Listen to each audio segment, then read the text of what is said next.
Sam? Bill, good evening. A much different tone tonight than what we saw from President Obama on Thursday night. Today the jacket was off, the sleeves were rolled up, but he incorporated a lot of the same language today that we heard in front of Congress last night, namely that it's a political circus right now on Capitol Hill and that the Congress should pass this jobs bill right away. Today he garnered a lot of support for his plan, but he also left us with a lot of questions. Sam, good morning. And why is Virginia so important to the president right now?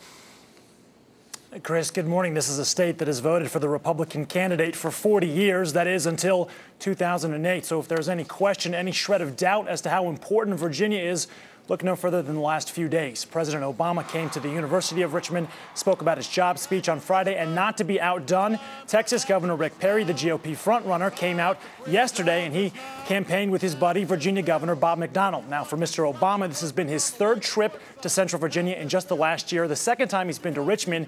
This past visit, he targeted the district of Congressman Eric Cantor, the majority leader, so possibly a counterpunch there from Mr. Obama. Now, as far as where he spoke, he went to the University of Richmond, and this is interesting because the University of Richmond is located in an affluent community. It is an elite private institution. Mr. Obama could have gone the route of the main big city school in downtown Richmond. He bypassed that, and he still had a very positive reception at the University of Richmond. All right, Sam Brock in Richmond for us this morning. Sam, thank you very much. Sam Brock joins us now from a messy Monument Avenue. Sam, what's the very latest? We see that you're standing or sitting amongst a downed tree right there, and that's causing a lot of issues for people all across Central Virginia. It is. This is, I think, representative of a problem that's causing a lot of issues for people all over Central Virginia, the downed trees. Now, I was thinking, let me float this idea out there. I'd set up shop here, you know, have a nice little roof. I'm protected against the elements, and I don't think that a Hurricane Irene could find its way into this little spot here. I joke, obviously, but this is no laughing matter. I'm going to get up just to give you a little bit more perspective on this. It is massive, Greg and Reba. This tree actually extends all the way up into this house here to my right. Amma's going to pan up and show you, our photographer. It's on a 45-degree angle just sitting on top of that roof. It's insane. And the people that live there, the family, have a 1-month-old baby as well as a 4-year-old child. They left the area and they were able to get to a safe refuge with relatives, but just scary moments for here. There are people all over the place. Look at this. Amma, if you can just show some of the bystanders around here taking pictures and taking this scene in.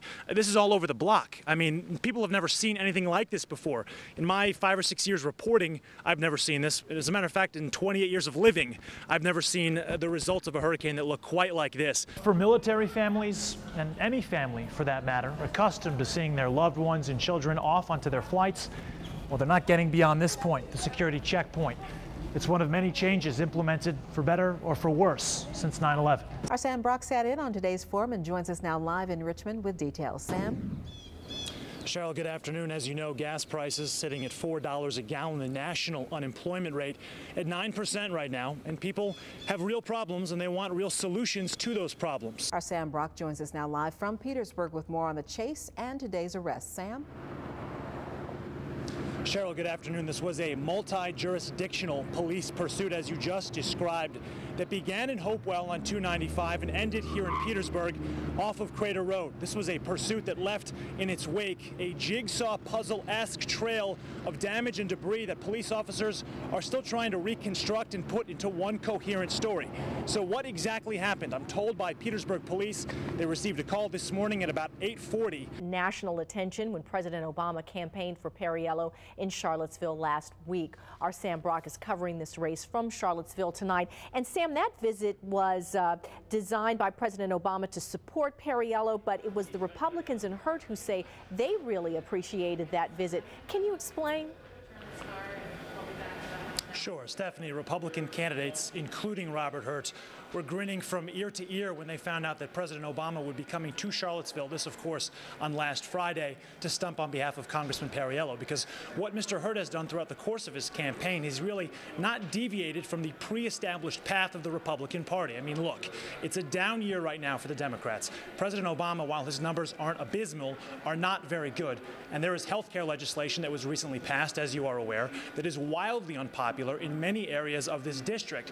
So he's playing upon all of those those things, what he's trying to do is essentially associate Congressman Perriello with the Democratic administration, with President Barack Obama, with Speaker Nancy Pelosi. He's tackling some big issues here in the Commonwealth. Well, the governor has buckled down and made cuts to balance the state's budget, has pushed for privatization of Virginia's liquor business, and promoted oil drilling off of our coast.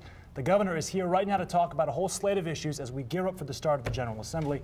Governor, thank you so much for joining us. I appreciate it, Sam. Stephanie, thank you. And a lot to get to, certainly. Let's start with this. It was a monumental task the General Assembly faced, patching up that $4 billion budget shortfall. You did it without having to implement any kind of taxes, but the expense of that was severe reductions to a lot of state agencies. In the event that we see another shortfall or a series of shortfalls, what's left to cut at this point? Thank you, and I'll be taking questions.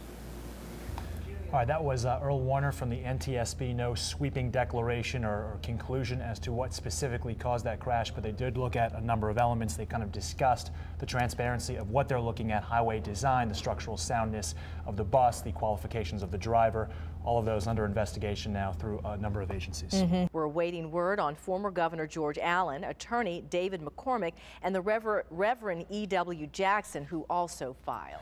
George Allen has been cleared as far as E.W. Jackson is concerned. We just contacted the Republican Party of Virginia a few minutes ago. They said that's ongoing. They're still looking into whether or not he will have enough signatures. He had over 11,000, but they have to be certified. He needs at least 10,000. They're still working on that. We'll bring you updates. Some breaking news to tell you about, kind of a miraculous story coming out of Henrico County. This is the 5700 block of Crenshaw Road. That's where a 4-year-old child was standing on a chair on the second floor of his home when he was trying to get his mother's attention. The screen gave way and he actually fell out. Now, on his way out, he was able to grab hold of a downspout that helped him to break his fall. We're told that EMS is on scene right now and there are no serious injuries to the child, but he has been taken to MCV as a precaution. We have a crew on scene. We'll bring you more information as soon as we get it. Stay with CBS 6 News at 6 o'clock because Lane is coming up right after the break.